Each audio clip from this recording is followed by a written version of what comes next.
Bonjour, je suis Gauthier Valence, habitant à Beauvillé. Je suis étudiant en école d'ingénieur en agronomie à Nancy, dans l'université de Lorraine. Je suis actuellement entre la deuxième et troisième année du cycle ingénieur et j'ai l'opportunité au cours de cette année de prendre une année de césure. Et l'objectif est de mener à bien 2 projets de 6 mois. Dans ce cadre-là, j'ai cherché à monter un projet à l'étranger et de le valoriser en partie en France. Et c'est comme ça que je me suis intéressé au service civique, de pouvoir réaliser un projet personnel et le mettre à l'intérêt collectif, et à le partager, à le faire découvrir aux autres. Donc dans ce sens-là, j'ai été amené à rencontrer le Conseil général et la Ligue de l'enseignement.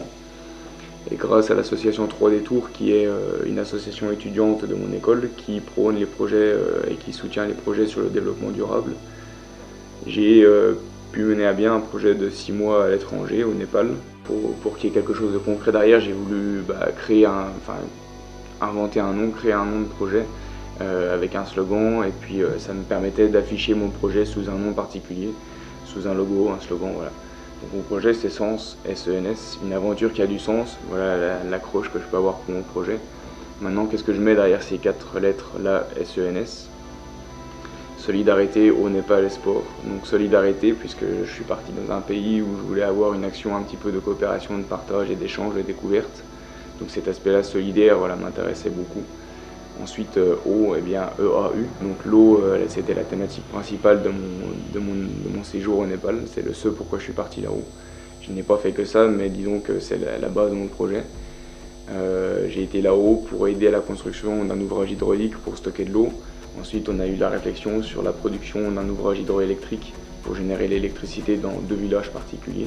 On a deux utilisations de cette ressource. Il n'y a pas de concurrence entre les deux systèmes, mais les 2 points sont importants à prendre en compte. L'eau pour la consommation humaine et agricole, et l'eau pour l'énergie, la production hydroélectrique. Une des seules vraies ressources disponibles en énergie au Népal. Voilà pourquoi j'ai axé mon projet sur l'eau, et je suis bien content d'avoir pu voir dans 2 villages différents ces 2 aspects-là à chaque fois. Donc ça, c'est la partie haut de mon projet. Népal, eh bien, vous l'avez bien compris, c'est ma destination, c'est la destination de mon projet, de mon voyage. Et sport, donc ça c'est une composante qui est plus personnelle,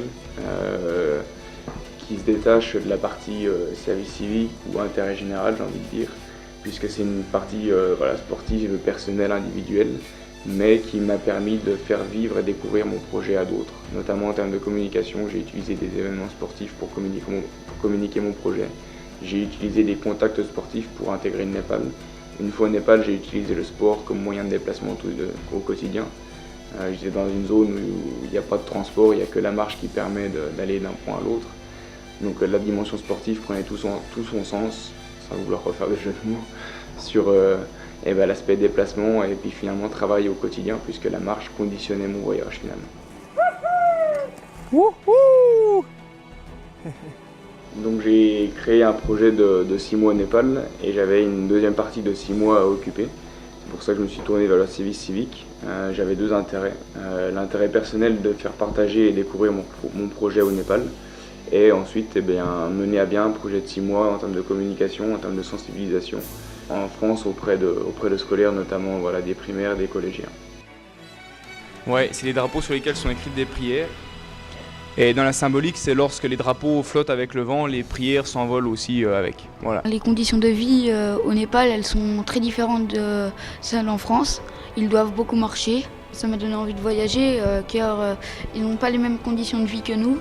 Ils ont d'autres cultures. De découvrir puis de voir les paysages pour découvrir d'autres choses que la France, pour voir d'autres gens de cultures différentes.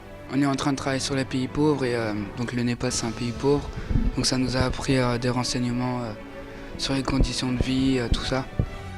Ensuite j'ai aussi voulu mettre en place des expositions, des animations, des conférences, des débats sur la problématique de l'eau au Népal et plus généralement sur le contexte au Népal qui est aussi bien la gestion des déchets que l'éducation, que le tourisme, que le Népal dans la chaîne de l'Himalaya, voilà. Pas mal de problématiques. La problématique principale et dominante restant la gestion, la répartition de la ressource en eau. Et maintenant, ce que ça m'a apporté, c'est l'épanouissement d'un projet. De pouvoir faire sourire les gens, les faire réfléchir sur des photos, sur des vidéos, partager avec eux de ce que j'ai pu vivre là-haut. Donc c'est cet échange-là qui pour moi est très constructif sur un projet comme ça et qui a permis, qui moi me permet de voyager encore et surtout de pouvoir faire voyager les autres. Voilà.